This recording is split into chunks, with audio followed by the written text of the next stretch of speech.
We want to specially thank Professor Gamra and his team for organizing such an event. So the session is about learning from challenging cases on pediatric interventional catheterism.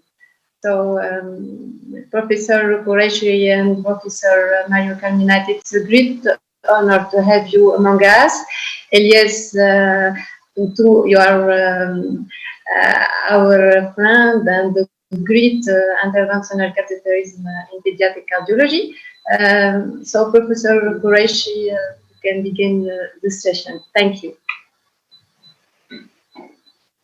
Okay, thank you very much, Fatma and Habib and the rest of the Pafcic team. Thank you very much for inviting me. So let me know if you can see my screen in a second. So can you see the slides? Yes. Yes? Yes, yes. Okay, so I thought I would just go through some technical challenges that we face with the very complex coarctation patients. These are my disclosures. As you know, anatomy of the coarctation can be very variable, and in adults in particular, we use covered stents, and the decision making when we're using the covered stents and their positions. We have to take into account the head and neck vessels, their position, their size. From past 30 odd years experience, we know that left subclavian artery can be covered, and so that is less of a problem, but the left carotid and others can be a problem. There are some concerns such as spinal artery occlusion, but the vascular surgeon's experience in adults is that the spinal artery occlusion is less of a problem. In 90% or so patients, it originates below the level of T9 vertebra. Left subclavian artery, as I mentioned, can be covered and is well tolerated, but we still have to assess the vertebral basilar system in these patients. Generally, our radiologists tell us that if the left subclavian artery is bigger than the left carotid, then the circle of Willis is reliant on the left subclavian artery, and so covering it should be avoided as far as possible. But in some of our patients with coarctation, that origin has to be covered. And so we then have to have some strategies to open that origin. One of the strategies is to perforate the covering in to the left subclavian artery. Once a covered stent has been implanted, that perforation can be from above or from below within the stent. And then there are possible other alternative techniques which avoid covering the left subclavian artery altogether. In pretty much all adult patients, we use covered stents such as this, which is the covered Cheetham platinum stent made of platinum iridium. And it's available up to 24 millimeter. It can be stretched up to 24 millimeter diameter before the PTFE covering may start to tear. And then, although this can take a bit of time crimping, there are the pre-mounted Nudel delivery system available, which also have the covered CP stents mounted on a bib balloon. And again, they're available from 12 to 24 millimeter diameter. And they require from 12 to 14 French sheath. Now, the technique I'll just focus on is when the coarctation is so close to the origin of the left subclavian artery, and there we can then mount the stent, one stent, on two balloons inside. And this is a picture from Mark Gavillig. Here, this demonstrates that the one balloon is 10 millimeter tie shack, the other one is 12 millimeter tie shack. There are two guide wires, and then the stent is on top. And if you look at the that mounting end on, you can see a slightly oval shape of the stent when it's mounted and crimped on the two balloons. The sheath requirement then, it depends on the, sorry, I'll go back, on the two balloons, and that can be If it's a covered stent, then whatever the tube balloon profile, for example, if the tube balloons add up to 10 French, then a bare stent would then need an 11 French sheath, but with covered stent, we would go 2 French higher. And so at minimum, a 13 French sheath is required. Here you see the example diagrammatically with 2 guide wires, stent on the 2 balloons, and there is the covering. And here's a slightly better picture of the 2 balloons with the stent and the 2 guide wires and the covering to protect. I've used a bare stent to demonstrate this better.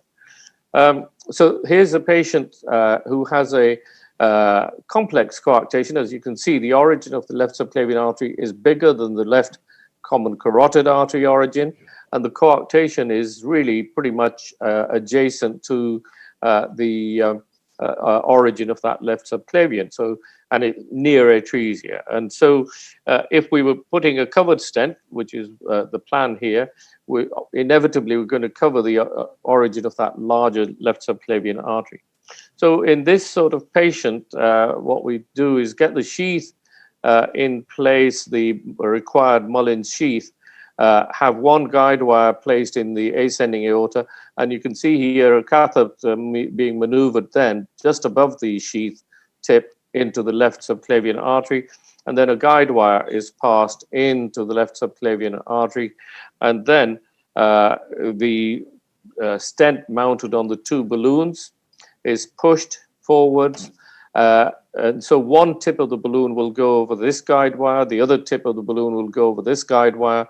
So inevitably, the stent cannot go too far into the left subclavian artery or too far into the transverse arch. But in any case, with the stent half exposed, we check angiograms to show the position, and then the stent, the 2 balloons are inflated together. In this example, we mounted the stent on 2 Cook 10 millimeter balloons by 4 centimeter length. So that's the double balloon technique. And so once the 2 balloons are inflated, remember the original diagram, the stent would expand as an oval shape.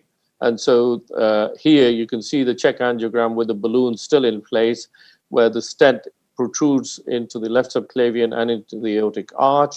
A little bit of molding is required. As you can see here, the 2 balloons are reinflated in order to flare the top end. And then here's the angiogram now showing good flow into the left subclavian, good flow into the transverse arch, good expansion of the coarctation area, and pretty good results. And then in order to make this stent rounder, we use a coda balloon, so the oval shape is then abolished and the top end of the stent becomes round, and then we can mold the bottom end if required. But here's the final angiogram, and you can see how we've achieved a good result. The stent is flared into the left subclavian artery origin, and the coarctation has been expanded fully. And I'll go very quickly through another. This is a example of really atresia.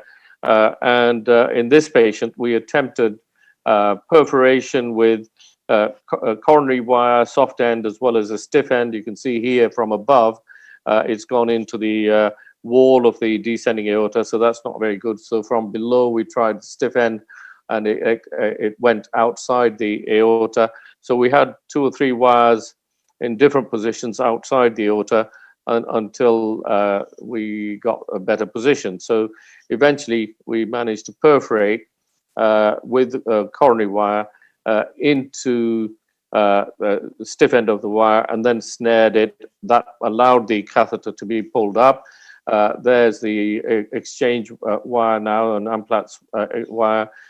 A sheath is then passed over that exteriorized circuit, and then same technique deployed with a stent mounted on 2 balloons. And you can see, although this was atretic, once we were through, the anatomy was very similar to that first patient. And there's the 2 balloons being inflated, and then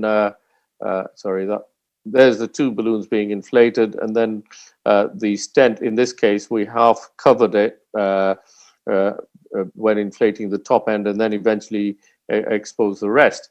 And then the two balloons can be inflated fully like that, and you've got the good result. And last example, this is a patient with an aneurysm following previous bare stent, and you can see the aneurysm above the stent, and it extends right up to the origin of the left subclavian. So this is quite a challenging one, and we use the same technique in order to deploy a covered stent protruding into the left subclavian, but excluding the aneurysm the same way. Here you see rapid right ventricular pacing, and then once the stent was in place, we used a coda balloon to flare the top end even more. And now you can see the final picture showing that the aneurysm has been excluded in the RAO and LAO projection. So to summarize, we have to be prepared for complications. Covered stents are important for these aneurysms, dissections and ruptures. But if we're covering the origin of the neck vessels, then the cells have to be dealt with carefully. Technical modifications such as the stent mounted on two balloons is a very useful technique to avoid covering the head and neck vessels. I'll stop there. Thank you very much indeed. Thank you, Professor Raishi, for this amazing, challenging case. We have some questions. We have questions. No? Thank you, Shekel. Dr. Matuk from Monastir. Fauzi, hello. Fatma, hello, Shekel. How are you? All right, thank you. Good. Thank you. Congratulations for these cases. Thank you. And complex cases of aortic coarctation. I have one question, please. It concerns aneurysm associated with coarctation. Using these cases, the covered stent systematically, or we can use a sample stent?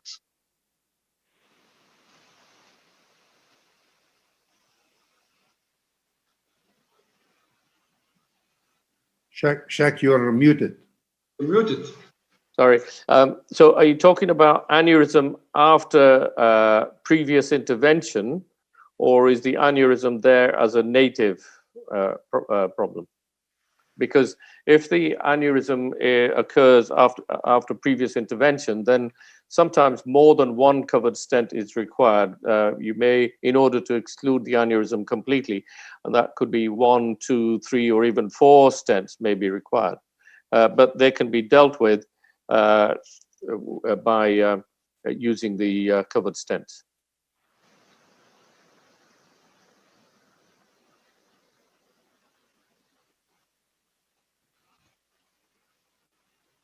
Any other questions?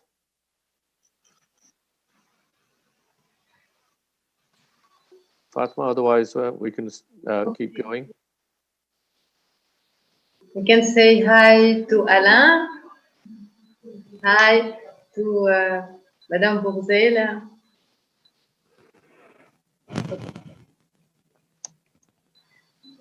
So Alain has changed his name.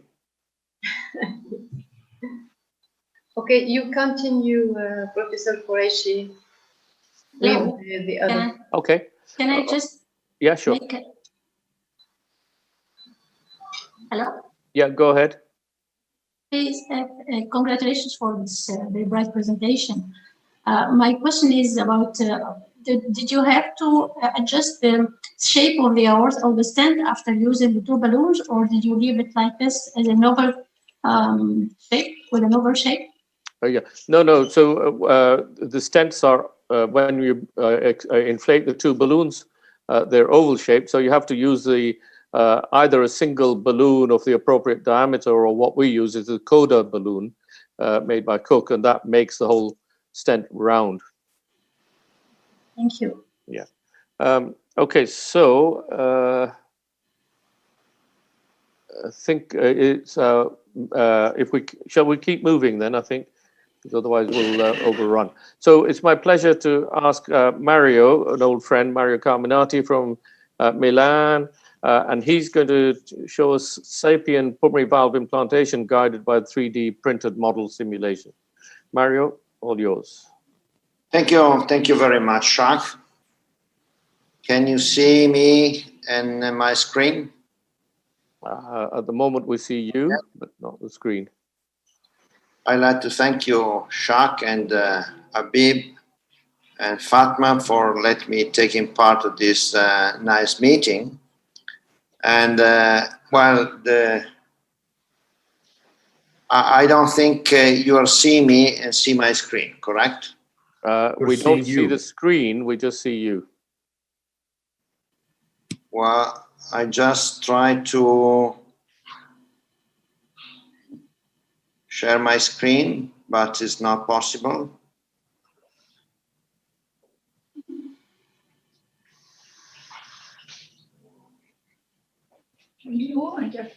Allez, ouais, peut-être un verre d'eau. The technicians can do something for me. Mario, you might need to unshare and then reshare. Sometimes it needs. I try to do it again. D'accord. Est-ce que du coup,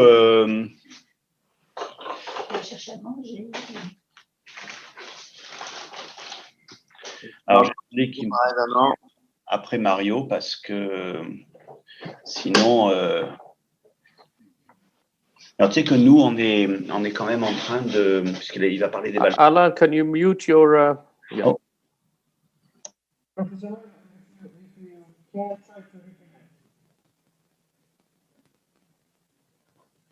I don't know how to share my screen. So Mario, shall I? Oh, there you are. Now you're doing it. Now. Yeah. Yeah. Can you see my slides now? Yep. Yes. Now, yes. Yes. Can you see that now? Yes. Yes. Okay, so I can carry on now. Thank you very much. This is an example of a difficult case candidate for sapien valve implantation. This is the case, a young female, a tetralogy patient who had surgical repair with transcameral patch. And just to make the story short, she had a severe pulmonary regurgitation with very dilated right ventricle. These are the summary of the data gathered from the magnetic resonance. You see the very dilated right ventricle, and in this movie, you see the very dilated main pulmonary trunk, but at the level of the previous pulmonary annulus, you may see some restriction point with acceleration of the flow with mild stenosis and regurgitation. So the idea to put the valve here in our mind was to put a sapien valve or stent valve directly in that position. And but of course, we have to be very precise for doing that if you avoid the pre-stenting. So we asked our bioengineers to make a computational simulation or study. You see the main pulmonary trunk, the diameter and area at different levels of the main pulmonary trunk and right ventricular outflow trunk.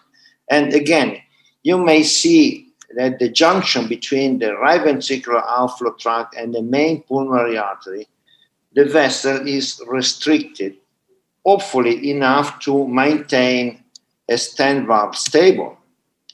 So we just to be extra sure about this possibility, we printed a 3D model, as you see here, with Arflex material, started from the CT mode. And we simulated the implantation on the Edwards Sapien 3 directly in that site where there is a restriction.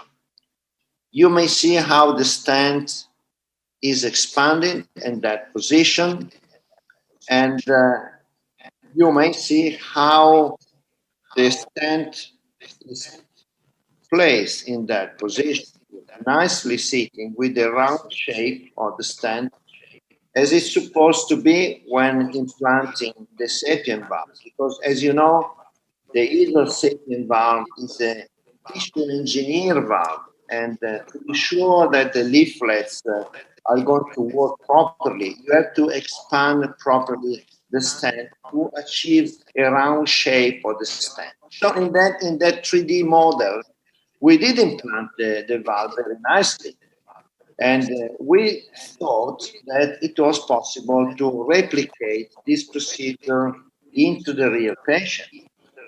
And this is the angiogram of this patient. You see the coronary angiogram, the aortogram, the coronary angiogram, and repeated coronary angiogram with the balloon inflated, just to make sure there was no coronary compression. But you may see the slow flow in the arteries, but just because of the reduced cardiac output. But there is no coronary compression. And in addition to that, we did a balloon inflation and simultaneous right ventricular injection. And this is a 28 millimeter balloon that is obstructing completely the right ventricular outflow tract. So we are confident that implanting a 29 millimeter sapien valve will stay in that position without moving. And to implant the sapien valve, since a couple of years ago, we started to modify the traditional technique, not using the original delivery sheet. You see the sapien valve mounted on the balloon here, but implanting the valve directly into a large bore 26 French dry seal sheet. You see this long sheet, 26 French, which is inserted into the femoral vein and advanced up to the pulmonary artery in order to be able to advance the valve directly mounted on the balloon, like an ordinary stent, avoiding the traditional or conventional or standard procedure with conventional hydral sheet, because you know that the valve, the stent valve, is uncovered and has been demonstrated by several papers, several authors, that passing through the tricuspid valve with uncovered valve or stent, the risk of damaging the tricuspid valve is considerably high. So we adopted this technique to advance the dry seal sheet out to pulmonary artery and then insert the stent valve, as you see here, directly into the dry seal sheet, which is already placed in the pulmonary position. And this is very easy. You see the stent valve already placed in the position that we think is okay. We do a check angiogram, of course, to verify the correct position of the stent up there. And then by slow inflation of the balloon, we expand the stent. You see, that's very important to do a slow inflation of the balloon when implanting the sapien valve. You see the full inflation and full expansion of the stent exactly in the position we wanted it to be. And this is the immediate result, the angiogram in the pulmonary artery, demonstrating the perfectly competent valve as confirmed by angiography and by TOE with 3D reconstruction. You see the unfast view of the stent valve in that position. And you see this, the computational and the 3D printed model we showed before and the real patient there. And the position of the stent is exactly the same as done in the 3D printed model, and the procedure was very, very successful. But just to finish, to remind you that in our institution, we change our strategy or technique for sapien pulmonary valve implantation. This is a recently short paper written by one of my young fellow, Alessia, and published on JACC Interventions, describing the evolving technique for sapien pulmonary valve implantation. Just to summarize, starting from the classical way of a pre-stenting in all cases and using standard Edwards delivery system, we switch gradually to a direct implant of the sapien with no pre-stenting and by using the dry seat long sheath. So this is it. Thank you very much for your attention.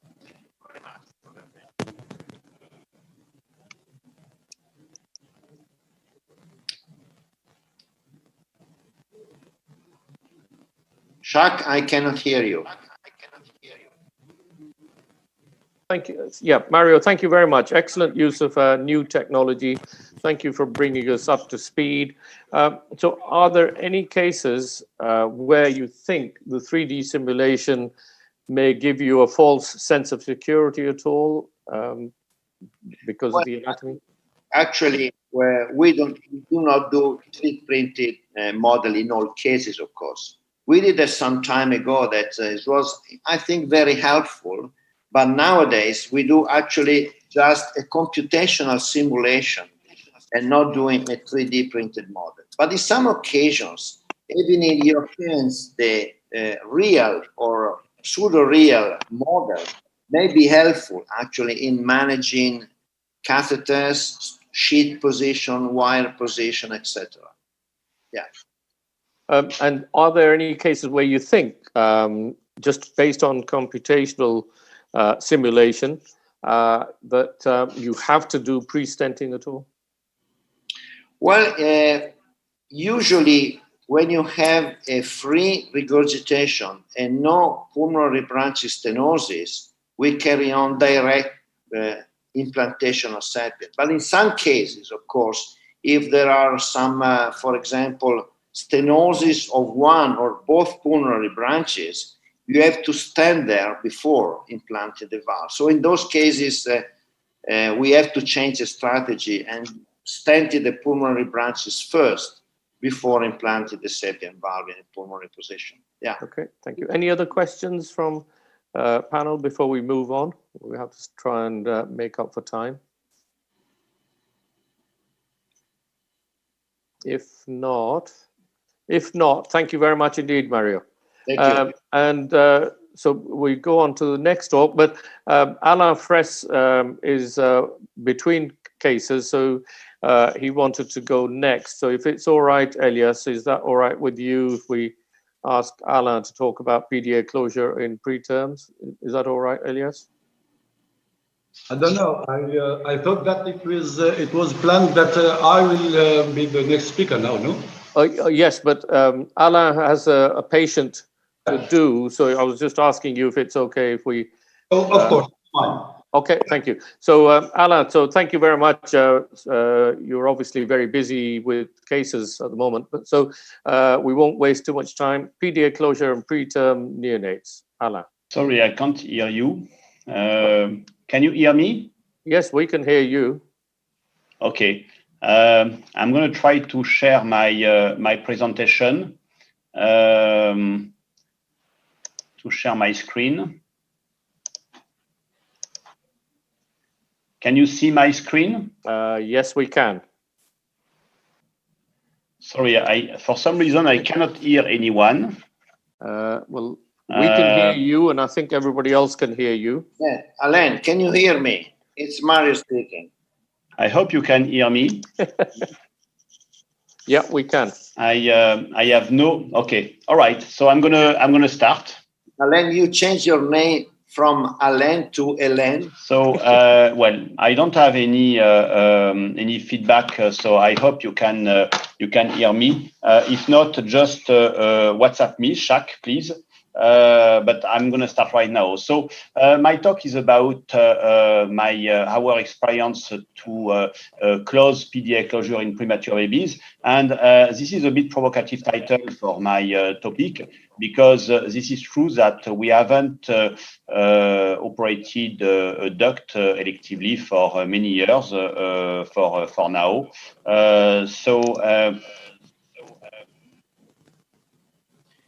So yes, so you can hear me, but I cannot. So at least this is better in this way. The background for this intervention, I just want to stress that this is potentially becoming an intervention that will address as many patients as, for example, atrial septal defect closure. Because if we consider the amount of premature baby in a country like United Kingdom who may need transcatheter closure for PDA in this premature baby population, this would be around 500 to 1,000 every year. Because from 3,000 baby less than 28 weeks, 50% of them has a large PDA. And when medical therapy doesn't work, transcatheter closure is a very good option. What I want also to stress is that the risk is not zero. The mortality for PDA closure on the NICOR database, national database in UK, is around 8, 10, sometimes 12%. And this is an important information you will see from our study. Just want to announce the pioneering experience. Neil Wilson was really the first interventionist to do cases. He started 15 years ago. Joachim Miro also started to use the ADO2 additional size. And in France, Patrice Morville really performed not only his case, but was the first one to promote this technique at the scale of a country, opening probably around eight or nine centers now only in France. The device available are mainly two, the Medtronic vascular plug, but doesn't have any FDA and C approval. Now the most widely used is the Piccolo occluder, which comes in multiple size, 9 size, and which is very nicely suitable for this type of intervention, goes through for French, and we use only to take venous access. So in our hospital in London, we have done more than 100 cases now. At the moment, we have a case almost every week. And worldwide experience is probably over 850 cases. We would, there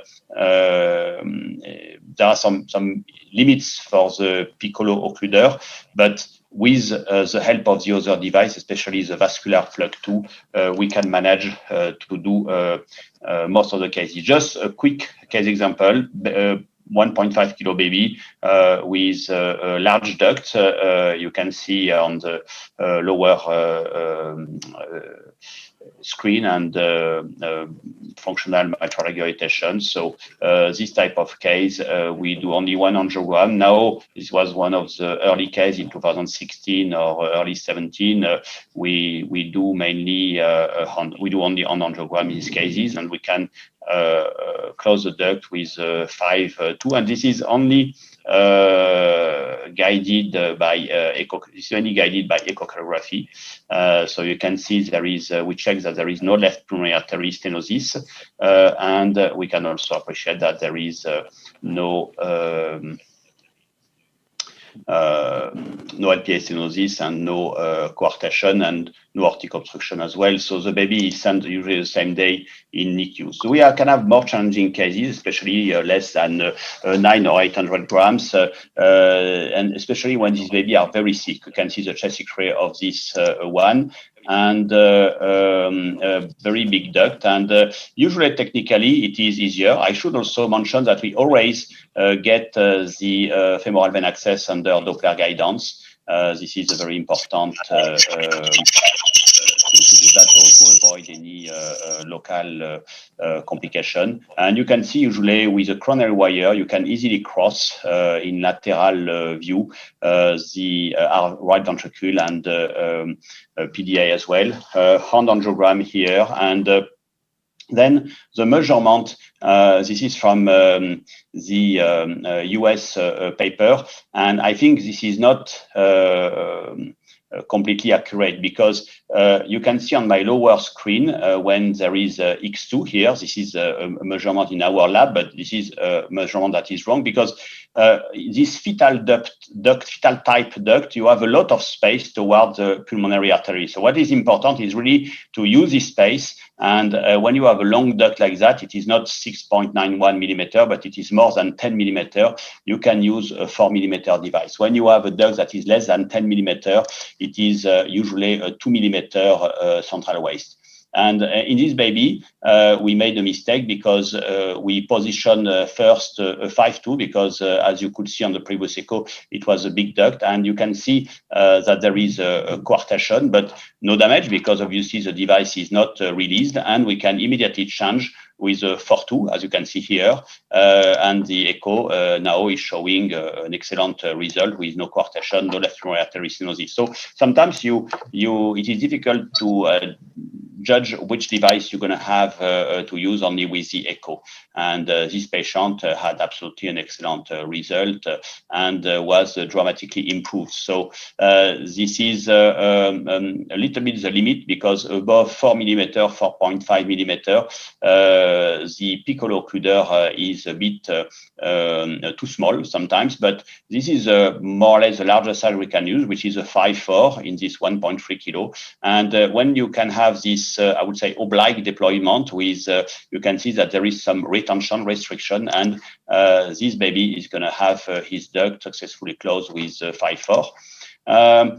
This is a recently published experience. I should acknowledge the paper from Patrice Morville, but also the French registry. And the world largest volume center is Memphis, Le Bonheur Hospital, where they have done more than, I think, probably close to 300 cases. And this is American paper that was published prior to have the FDA approval, which was a single-arm prospective study.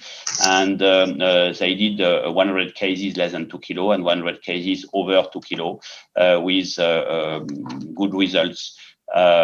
Sufficiently good result to have FDA approval and later on the CE approval. And there have been few papers comparing catheterization versus surgery. The Spanish paper and the paper from Memphis are, and this is our paper, which was published last year, released this year. I'm just going to go very quickly through that. 64 patients compared to 83 with 83 surgical patients. Which is a total of 147 baby. At this time, it was largest published series. These are the pre-procedural characteristics, and it is important to say that we were matching surgical and transcatheter baby. Even the transcatheter baby were in a little bit more serious condition because they had, for example, more necrotizing enterocolitis. And the result is that we could close all the ducts surgically or percutaneously. It was also during our learning curve experience. So 2 device embolization that were successfully retrieved. And what is interesting is that the amount of number of days under mechanical ventilation was significantly less after transcatheter closure during all the NICU stays. So this is an important finding, because this is really the first time that we demonstrate improvement of the mechanical ventilation, not only post-procedure, but during all the NICU stay. And what couldn't be significant, but I think you can appreciate, this is also interesting finding. Mortality after transcatheter was 6.3%, and after surgery was a double, 12%. But this was not significant, so we cannot comment on that. But just remind you the NICOR database with this surgical mortality, which is matching what we have usually. So we have maybe with more patients the possibility to demonstrate improvement with survival as well. And what is interesting is when we do this procedure earlier in life, I used to say I prefer to do 800 grams with 2 or 3 weeks with no chronic lung disease instead of 2 months, 2 kilo with terrible lungs. So when we compare this mechanical ventilation in this patient population who are performed before 1 month of age, then we have even more significant difference. So then I'm just going to go quickly through a complication. This is a complication that is not specifically cardiac complication, a baby with a large duct, 740 grams, and terrible lungs. And so we can you see the result is absolutely perfect with a Piccolo 4.2, but this baby was ventilated with too much volume and a ventilator that was not appropriate. He had a pneumothorax necessitating 4 surgical drain. She almost passed away, but fortunately she made it. So we need also, when we get this baby in our hospital, we have a specific neonatology consultant who can take care of them. Another important complication is this in IVC dissection, and this is why Doppler puncture is very important. You can see this extravasation. Fortunately, we didn't try to advance the catheter. We picked up this complication before, and the baby had surgery. But you can see sometimes, especially the baby who had some neck, they have very tortuous venous pathways.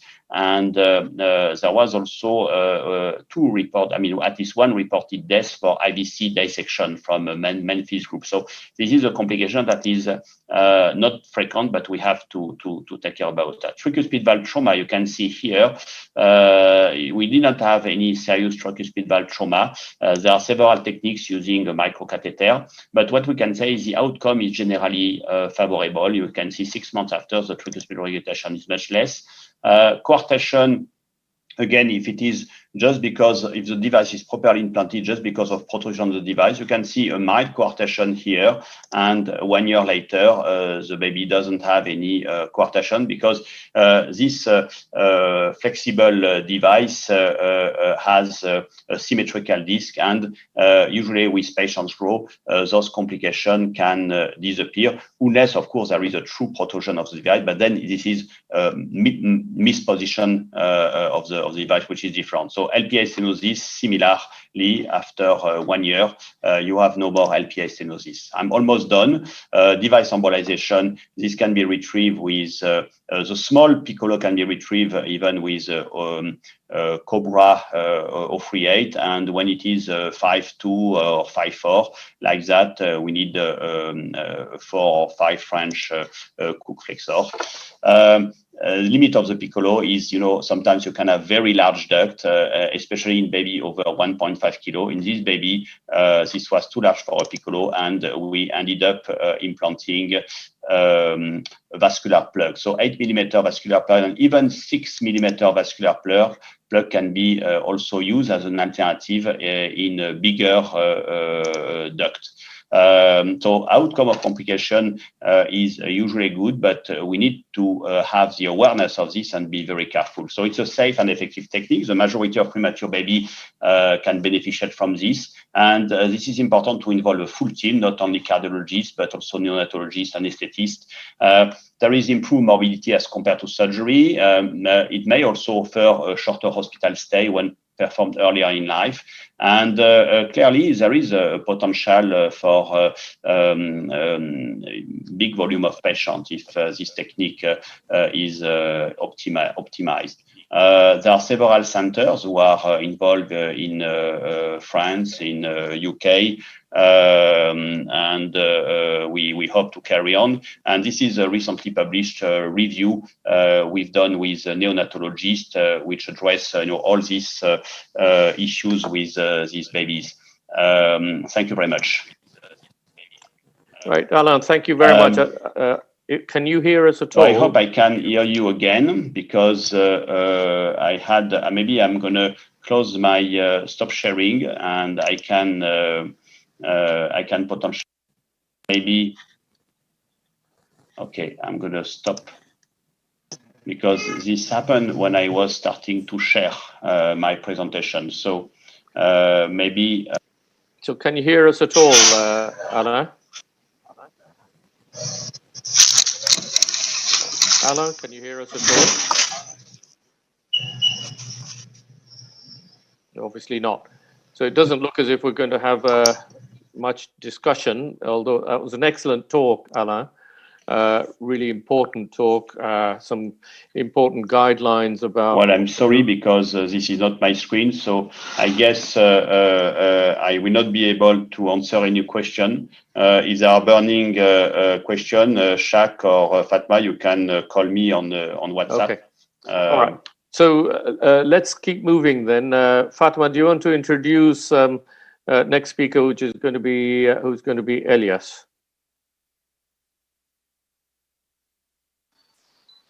So Elias Nafeti from Tunisia is going to speak about aortic coarctation and what aids. Welcome, Elias.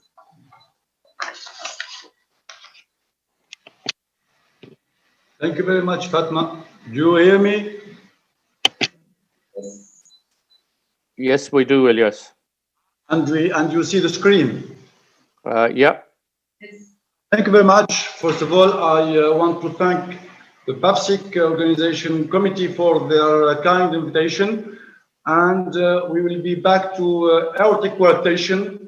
And I will try to present to you some particular cases of coarctation of the aorta. The first one is about a female 30 years old patient who was diagnosed for having aortic coarctation since 2014. Who had exertional dyspnea, and in her physical examination, there are no signs of heart failure, but there are a significant gradient in blood pressure between upper and lower rims. She was in sinus rhythm, and she had left ventricular hypertrophy in ecography. So, CT angiogram of the aorta demonstrated ischic coarctation of the aorta. It was decided to treat her percutaneously. After doing a test diagnosed angiogram who showed the ischic coarctation, we were unable, and it was impossible to advance the delivery sheet through the right femoral artery, which was the access. So we stopped the procedure and we redo CT angiogram of lower limb arteries, who demonstrated complete occlusion of the right external artery, hypoplastic right side iliac and femoral artery, and existing of collateral circulation from the inferior epigastric artery to the right femoral artery. So we tried to do percutaneous angioplasty of the external iliac artery. With success, introducing the wire in the external iliac artery. Then a balloon, understand, but the artery remains occluded, as demonstrated by the CT angiogram, which demonstrates a long occlusion, thrombotic occlusion of the iliac artery. So we thought, what option now? Only Fogarty technique catheter balloon repolarization of the external iliac artery and surgical treatment for coarctation in this adult patient, or another technique.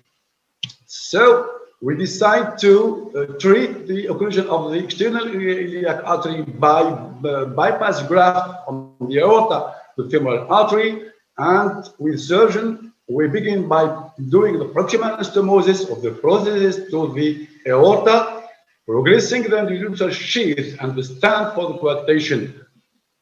80 millimeter stand through the distal edge of the conduit and place the stand on the coarctation area, and finally perform the distal anastomosis of the prosthesis to the femoral artery.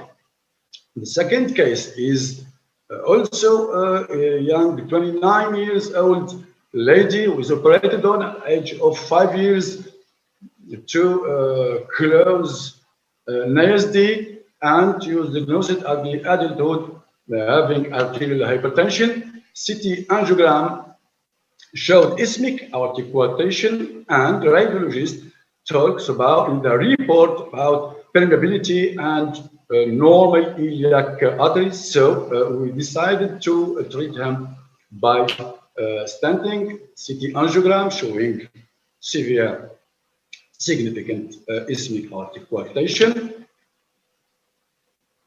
Do the angiogram showing ischemic coarctation, which was in this case very close to the origin of left subclavian artery with post-stenotic aortic dilation. But again, it was impossible to advance the sheath through the external iliac artery.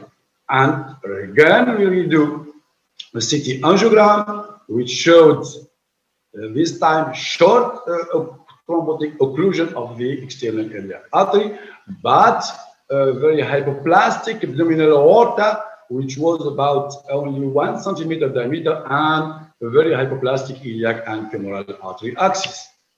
So, should we repermeabilize the iliac artery only by Fogarty balloon catheter? And what to do for the coarctation, especially? We thought that it will be surgically especially challenging because of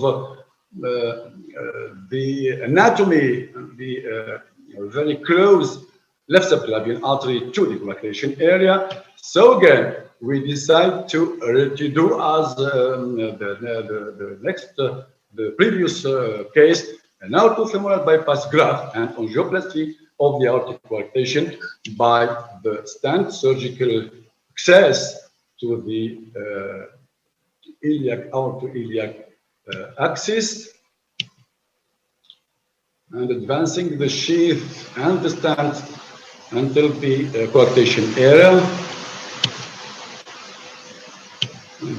The stent fully expanded nicely in the coarctation area.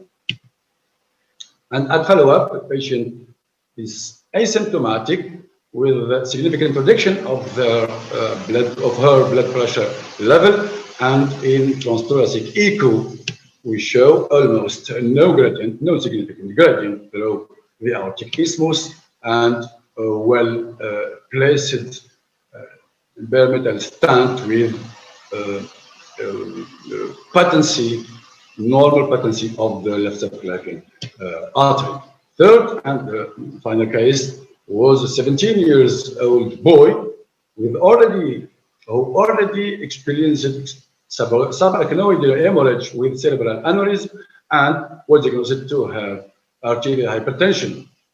Aortic coarctation diagnosis, the diagnostic of aortic coarctation was done, and we decided to treat him by percutaneously. Very, very, very severe ischemic aortic coarctation on the CT angiogram. So again, we were not able even to advance the diagnosis catheter to do the aortogram from the right femoral artery. This time we thought to check the contralateral, the left side, and the iliac and femoral arterial axis was of a larger diameter, so we could introduce the catheter to do the angio with almost subarthritic aortic coarctation, and we introduced the sheath, and we achieved the coarctation by balloon angioplasty with 10 millimeter balloon, which was very satisfied. In fact, aortic gradient moves from almost 50 millimeter mercury to almost no gradient as a final result, and we were satisfied with this balloon dilation treatment. We look in the literature, some syndromes associated with the coarctation were already described, but it was about mid-aortic dysplastic syndrome or subrenal aortic coarctation or idiopathic mid-aortic syndrome in young adults, or very long segment congenital thoracoabdominal aortic coarctation. And the most similar case reported in the literature is tandem coarctation of the aortic isthmus associated with hypoplasia of abdominal aorta, and it was published 35 years ago. So we learned that aortic coarctation is extensive, diffuse aortic disease. We learned that we have to check probably for the whole arterial system when treating aortic coarctation patients. Are there, in addition, some familial, some genetic? Because the third patient was a cousin of the first one. Are there some syndromic cases of aortic coarctation associated with iliofemoral hypoplasia? Is to be continued. Thank you very much for your attention.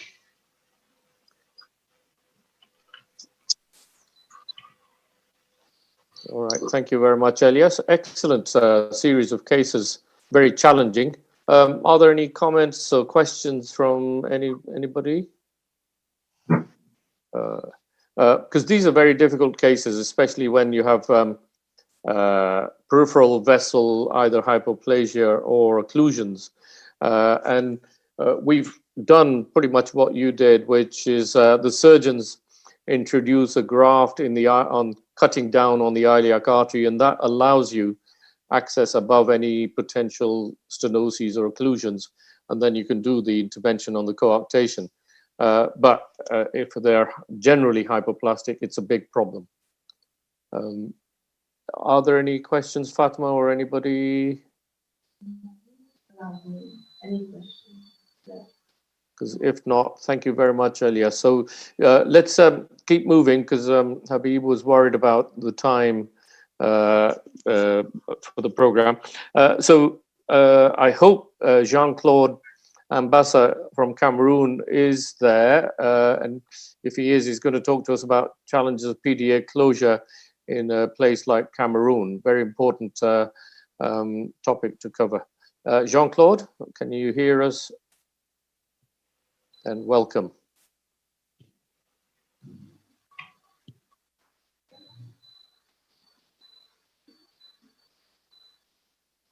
So Jean-Claude, can you hear us?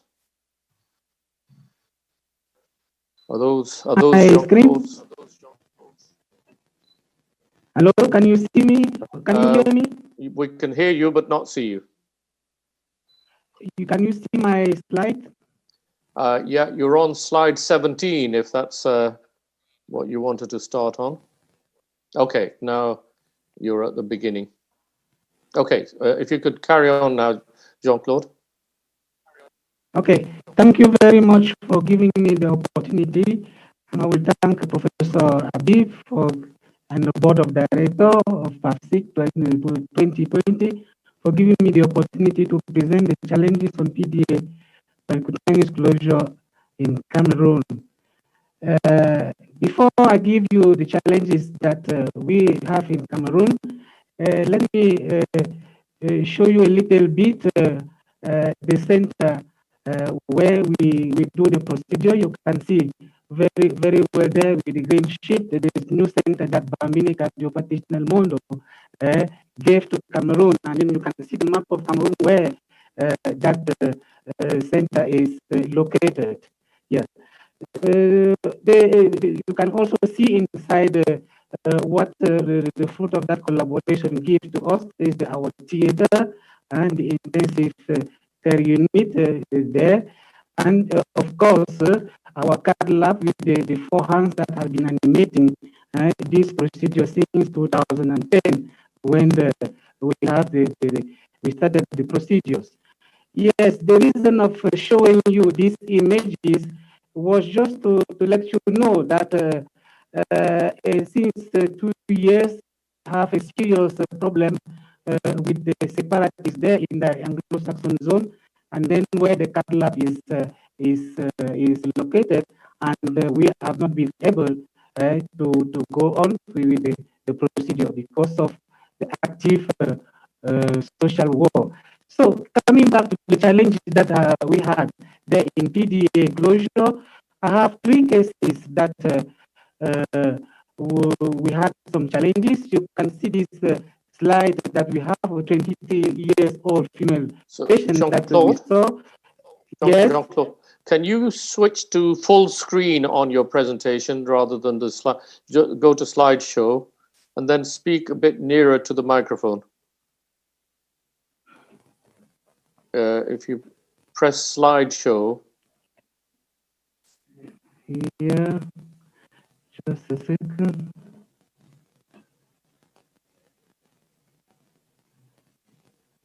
Just a second. It's at the bottom where it says commentaries and then closer to the magnifying area. Press on that screen. Just a moment.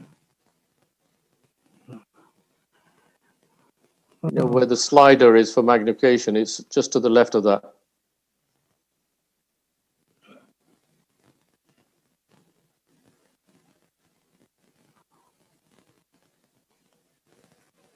No, you see where at the bottom right, where the slider is for 68%, I think it says. Just to the left of that, there's a screen icon.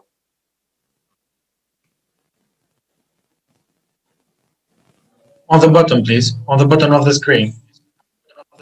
Yeah. You see that orange bottom line? Tout en bas, tout en bas. Sorry, yeah.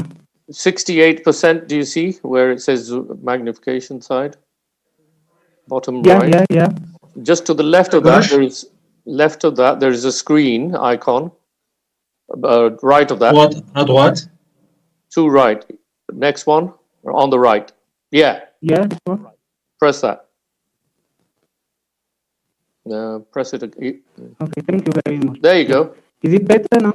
Yep, much better. Yeah. Okay. So we have this 23 years old female patient with late presentation at cath lab with a large PDA that you can see on this okay, here you go. So you can see. Okay, so you can see this large tubular PDA that you can see there, the type C Krishenko as classification. So what we did in this case, we had a lot of challenges because we didn't have a constriction. There were a problem with the selection of the device. So we did the complete evaluation of the pulmonary artery pressure and then the sizing of the PDA, sizing of the PDA. So I want to go to the next slide. Okay, so we did the sizing by leaving the multi-purpose catheter in the pulmonary artery to monitor the pulmonary artery pressure, and we have a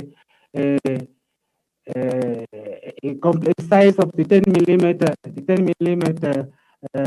of the narrow part of the PDA, and then we decided to go in for a 14-12 millimeters of ADO1 occlusion device. So you can see the result that we have in this case. We can see clearly the device well positioned there, just at the middle of the trachea air column there that you can see well positioned. The multi-purpose catheter was still fine in the pulmonary artery to continue to monitor the pulmonary artery pressure during occlusion. So the second case that we had on a 2-year-old infant that has a PDA.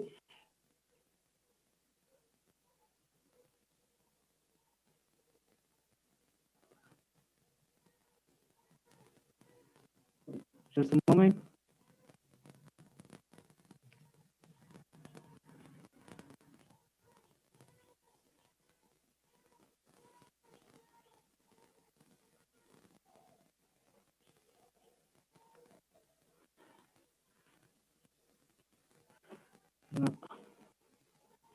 Just a moment, you have a bit of technical to.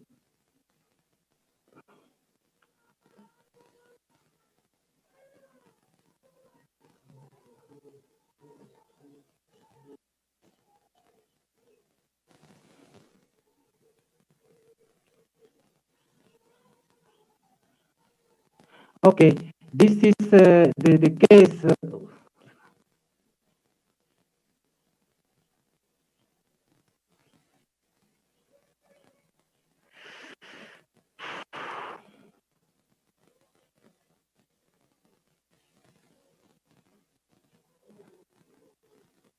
Yeah, are you okay there, Jean-Claude? Because your slides are going far forward. It's near very far. I just want to, sorry, sorry for that.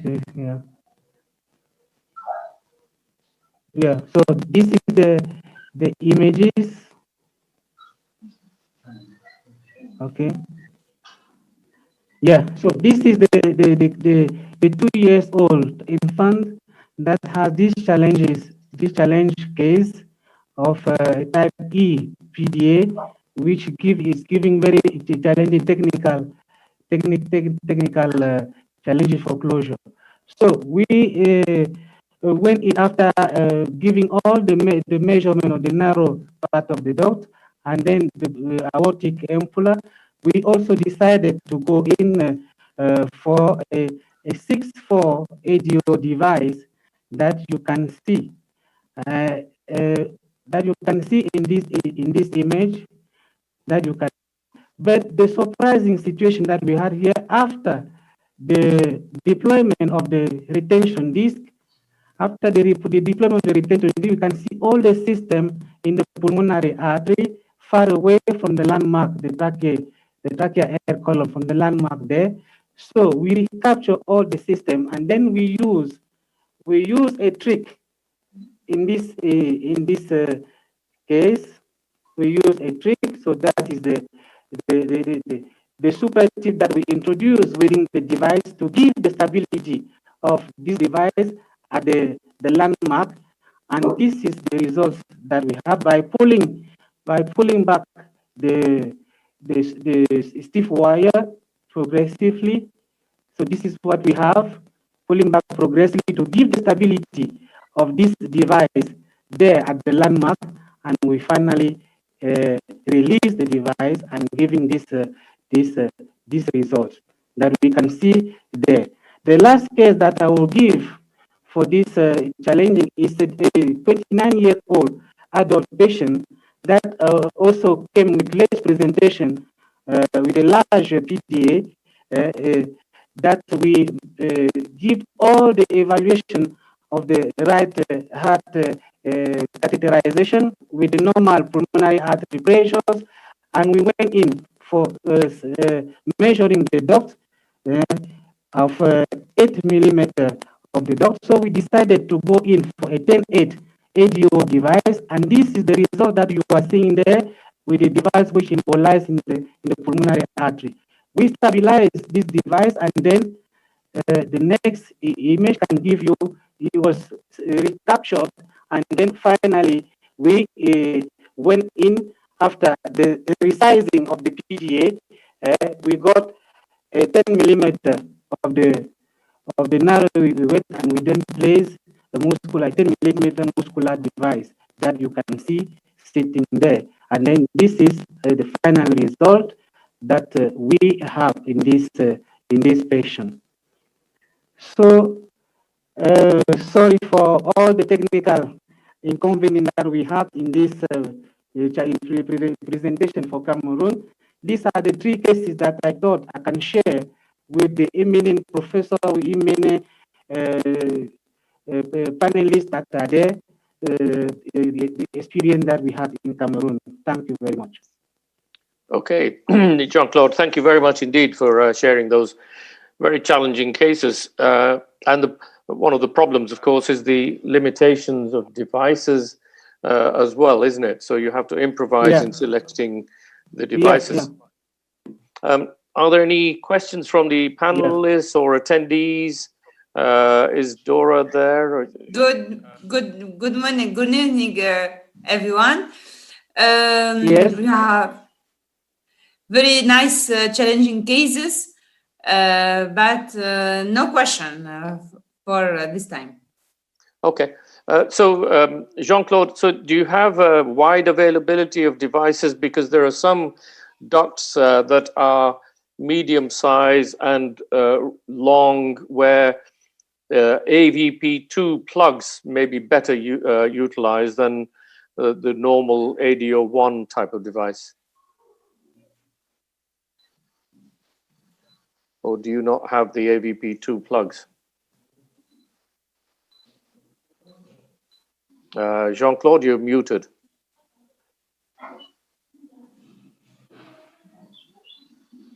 Can you hear me? Yeah, I can hear you now. Okay. Yes, the problematic with the countries with low incomes are what we know already. We have been able to discuss all this in the past CSI's meeting, that is difficult for us to have the accessibility to the devices. It's because the economical problem of our countries is also challenging, because everything is paid. There is no insurances. Everything is paid by family, so it's quite difficult for us to have the means so that we can access to those devices. But I think it was quite important to use a plug in this PDA than to go in for AD1. But it works well. We thank that it works well. Okay. All right. Thank you. And any other last questions before we move on to the next talk? If not, Fatima, we go on to the last one. You're muted. Okay, so now I want to introduce Professor Essia Bourdel, a lot for our little children on catheterism intervention. She's going to speak about when the right ventricle is between a stenosed pulmonary valve and a LAD fistula, how to treat. Welcome, Professor Bourdel.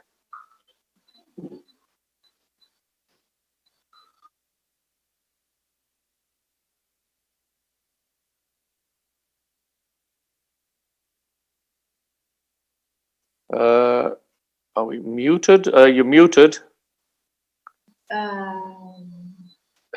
You're muted. We can't hear you. Is that okay? Can you hear me? Yes. Yes, now. Hello.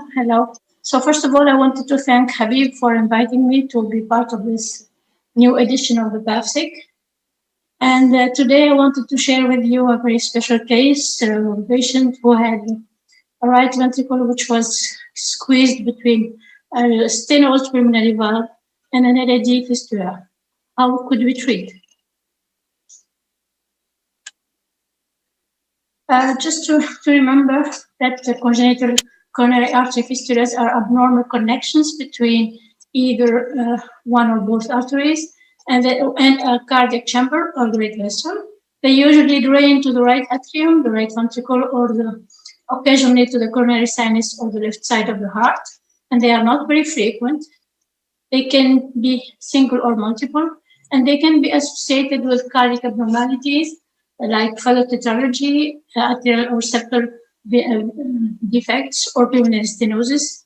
The diagnosis is based on clinical science, but also echocardiography, but mainly computed tomography and coronary angiography, who will be able to trace the anatomic course of the coronary fistula and its relations with the adjacent structures. Very frequently, they are asymptomatic, but they may cause heart failure, myocardial ischemia because of a coronary stent, or arrhythmia, and for these reasons, they may have to be closed. Our case concerns a patient who was 27 years old when he came to our department, complaining from dyspnea, grade 2 dyspnea, and typical angina pectoris. This guy had already a medical history of BSD and pulmonary stenosis. at the age of 15, we had him in the department, and we proposed to him surgical treatment, but he refused, and he was lost for follow-up. And he came back with these complaints, and the investigations concluded to a normal LV function, a closed VSD with an aneurysm, and a severe pulmonary stenosis, which was valvular. We performed the catheterization, and which confirmed the severe pulmonary stenosis with a gradient of 29 millimeters of mercury. And it also confirmed the closure of the VSD with an aneurysm, but also showed an aneurysmal left coronary artery that we did not see on the echo signs. So we performed the coronary angiography, which shows, as you see, a large left main, a large LAD occluded at midway, and communicating with the right ventricle by a small fistula, a tiny small fistula, as you see it also on the screen.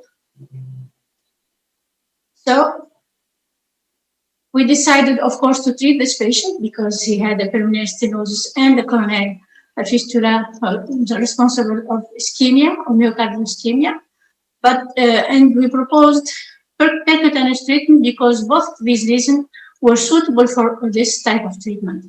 But the question was what to start with, the coronary artery fistula or the pulmonary stenosis. And we thought that we had to start with the coronary fistula because we needed to prevent acute myocardial ischemia. In fact, if we relieve the pulmonary stenosis, we will decrease immediately the pressure gradient between the left and the right ventricle, and then increase the shunt through the coronary fistula, and though the coronary sleeve, and maybe provoke an acute myocardial ischemia. So we decided to treat the patient for the coronary fistula first, and then relieve the pulmonary stenosis. So we used the arterial route. We inserted the coronary wire in the artery and the LAD till the right ventricle through the fistula, and then we inserted a delivery catheter, a 4-French delivery catheter over the wire, and then we brought an 802 device and delivered the distal disc in the right ventricle, and then the proximal disc in the right and the LAD, and that we obtained though a complete closure of the fistula. And when we delivered the device, we had a complete closure of the fistula. But what we feared at that moment to have an extensive thrombosis of the LAD, so we decided to put the patient on curative heparin therapy and antiplatelet aggregation treatment. And we observed with this a partial reopening of the fistula, and we did not note any angina or electrocard changes during the hospitalization, allowing the discontinuation of the heparin. And the patient was discharged 48 hours after, but under antiplatelet therapy. And we continued to monitor the patient and note that at 10 months that the fistula was completely closed. So we proceeded to the treatment of the pulmonary stenosis. And as you see, the stenosis was relieved and the gradient went from 100 to 35 millimeters of mercury. The patient has been evaluated in 2019 and he was free of symptoms with a normal LV function, no ischemic signs, and no recanalization of fistula. And the pulmonary gradient was 20 millimeters of mercury. So this case raises some questions. Should we close or not close coronary artery fistulas? And this depends actually from the size and the anatomy of the fistula, the presence of symptoms, the age of the patient, and the existence or not of associated cardiovascular disorder. And the guidelines from the American and the European guidelines tell us that if we deal with small fistulas discovered incidentally in an asymptomatic patient, we should not close them. But we have to monitor these patients because the size of the fistula may increase and we may have LV dysfunction, which will have to change our decision. But if we are dealing with large or moderate congenital coronary artery fistulas with the suitable anatomy, without complex cardiac lesion associated, and of course, especially if there are symptoms, then we have to close these fistulas. And we can use either surgical or transcatheter techniques. The surgical technique was used first of all by Bjork in 1947, but this technique has some disadvantages like bleeding, post-pericarditis syndrome, and the use of sternotomy and cardiopulmonary bypass. And also, we can observe 1% mortality rate and some recanalizations. The transcatheter technique has been used in 1983 by Rady, and using the same criteria for deciding to close or not to close. And the devices used are usually coils, detachable balloons, but mainly vascular plugs and Pediatric or atrial septal defect devices. The choice of the device will depend on the anatomy of the fistula. The most used devices are probably the ADO2, the plugs, and the ADO1. The ADO2 has some particularities, which are that the device stretches to accommodate different lengths and angles. It is very flexible and it has a very low profile. It is highly conformable to the anatomy of the fistula. It offers fewer device displacement, and it uses low-profile delivery catheter sheets, 4 and 5 French, as we used in our case. The advantages of the transcatheter technique is that there is less morbidity, a lower cost, a shorter recovery time, and we avoid, of course, thoracotomy and cardiopulmonary bypass. But there are some complications that include transient ischemic changes, embolization, fistula dissection, and transient atrial arrhythmias.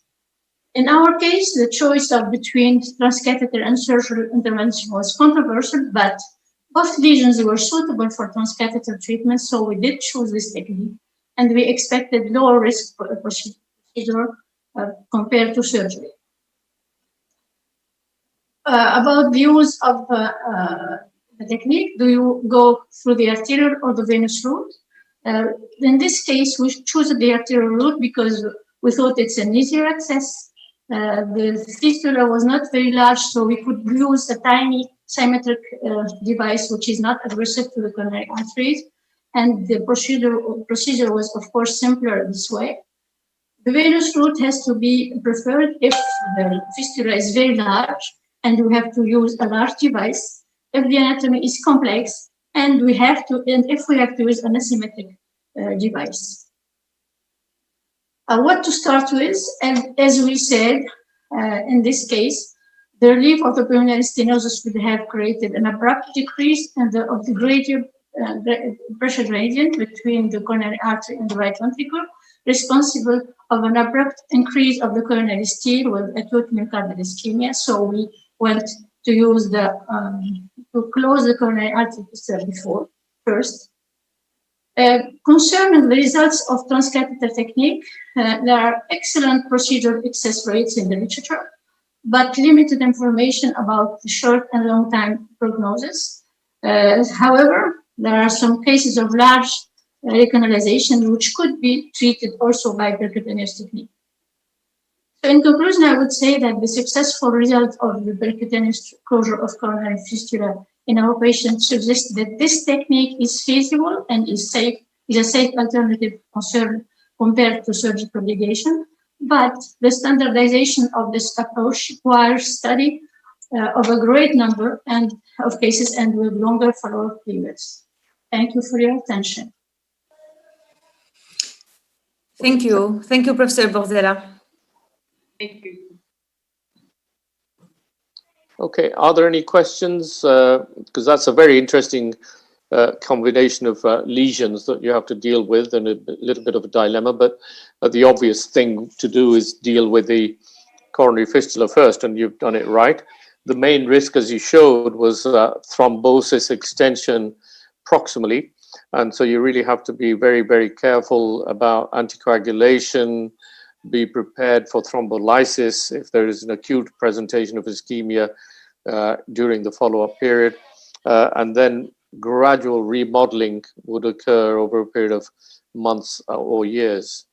And then in that sort of situation, you have to maintain the patient on antiplatelets, minimum of 1 year, and then repeat the CT scan and see how the vessels look before either stopping or continuing.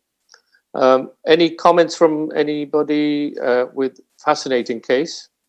The pulmonary stenosis was the easiest part by the sound of it. Of course. Thank you, Tessia, Dr. Borzella, for this excellent case, challenging case of fistula with pulmonary stenosis. I think I agree with you. It's better to begin with the treatment of fistula, because decrease of right ventricular pressure can be solved with the complication and the increasing of the flow of the fistula. I have a question concerning treatment. Do you use heparin when you treat the fistula? Is the first question. The second question, it's about fistula and pulmonary stenosis in newborn. Do you think in these cases fistula can be multiple? The first constatation, and the treatment will be more difficult than in adult. Thank you, Fauzi, for these questions. Concerning the heparin,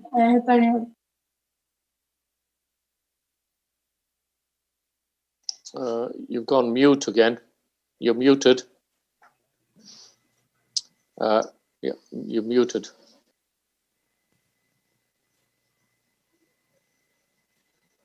Can you unmute?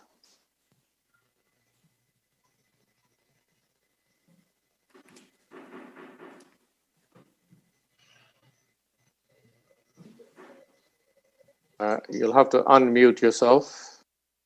En bas et à gauche, Madame Borzella.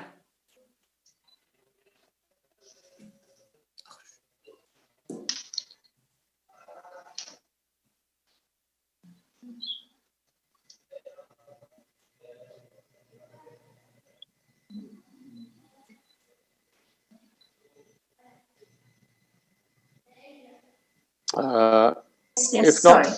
all right, there. So concerning heparin, we did use heparin, but not, but a small dose, just to prevent, as you would, the doses we use when we perform catheterization of a child. But immediately when we released the device and saw this complete thrombosis, closure of the fistula, we were feared, and so we gave the patient a big dose, a high dose of heparin, and we continued this dose during the 20 following hours. And echo checking showed us that there was a reopening of the fistula. Concerning the case of the babies, of course, this would be a very challenging situation, because closing a fistula in a baby and is more complex. And if we have this situation in a baby, of course, it will depend on the size of the fistula,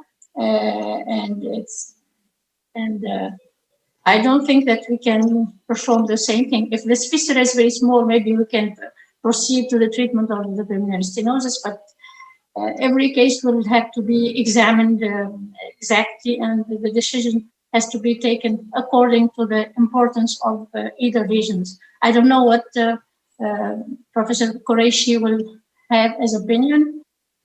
What's your opinion? It's a rare combination to have pulmonary stenosis and a coronary fistula like this. I think that's very unusual, but usually the fistula, unless it's really very big, it'll turn out to be small, and you can leave it and deal with the primary problem and allow the fistula to then grow as the baby grows and deal with it when the baby's of a bigger size. I have a question to Professor Qureshi. As I already said, we had this child when he was 15, and our diagnosis was VSD and pulmonary stenosis. At that time, our cath lab was a very old one with analogic images. Do you think that we did not see this aneurysm coronary artery because of the quality of our angio, or did it progress and become more obvious at 27 years old? So one of the questions I had was whether there was a VSD or not, or whether this was it was the fistula draining into the right ventricle that was mimicking the VSD. No, there was a VSD. I did not want to show the images because of the time, but there was a VSD, and we could see it clearly with the angio and with the echo that it was caused by an aneurysm. This was clear, no problem with this. But we did not see in the first examination the large coronary artery, probably because of the quality of our images at that time. It was in the 90s. Yeah, it's partly that, but also partly because as the patient has grown, the fistula feeding artery has probably grown as well. So, that's maybe the reason why you didn't see it before. Any other questions? Habib was asking. Question maybe. Yes. Thank you for this nice presentation. I just, as a coronary angiographer, I see always sometimes small coronary fistula coming from the arteries, and even so we can deal with the two problems: the problem of the shunt and the problem of ischemia and coronary steal. For a small coronary artery fistula, do we have to seek for ischemia before treating them, or just if it's possible and if it's simple case, should we treat them without seeking for ischemia at the scintigraphy maybe? So what you're referring to, Kais, is I'm guessing these are fistulas between the left coronary and the pulmonary artery, or the right coronary and pulmonary artery, and these are much more common when you look hard, and they're the name given because it's been described is circle of Vuissens, because usually you'll have a branch from the LAD and branch from the right going into the pulmonary artery and forming a circle. These do not require treatment. You have to deal with primary problem. And if the coronary arteries are normal and you demonstrate ischemia, then these vessels or fistulas will tend to be bigger with aneurysms. Then that would be an indication for treatment. Otherwise, we just leave them. Okay, thank you. Usually these patients come to the coronary angiography because they have symptoms, but you have to make a relationship between the symptoms and the disease. Correct, yeah. Okay. Confirm ischemia. Habib is texting me to say we should be finishing now. So this has been a very interesting session of challenging cases. So thank you very much to all the presenters. And I think unless Fatma or Habib, any final comments before we finish this? Fatma, thank you very much. I have followed every single presentation, and I would like to thank you and congratulate you for the quality of your presentation. But the last word is for Fatma.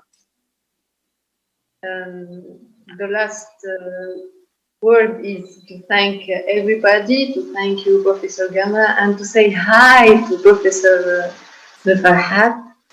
Thank you. Hi. And thank all the speakers. Yes, welcome. And we are always happy to see you. So thanks all the speakers. Managing cases. Ciao.